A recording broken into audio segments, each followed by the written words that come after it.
Welcome back to CBX Business News. We begin with growing business sentiment ahead of Jamaica's impending general elections.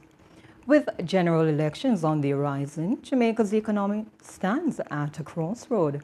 After years of hard-won macroeconomic stability, businesses are now eyeing the political season with cautious optimism and a touch of anxiety.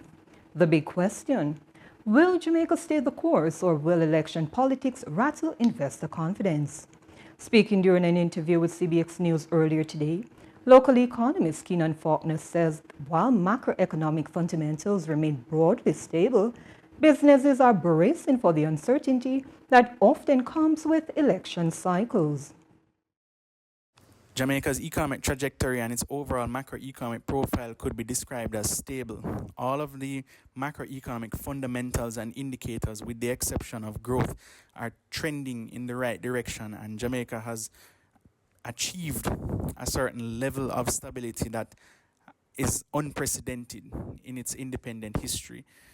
However, this election period does bring with it some amount of uncertainty for businesses and the decision making that needs to happen therein, because businesses will now have to think about any potential policy changes and consequently how they will have to adjust.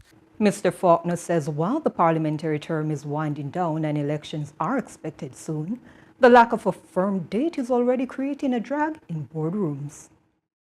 So more certainty and greater predictability is always in the best interest for investor confidence, and the only way that can necessarily be achieved is if you had a fixed election date. And while the parliamentary term is about to end, so you have some degree of predictability of when the election will happen, the period overall is still riddled with some uncertainty. That was local economist Keenan Faulkner.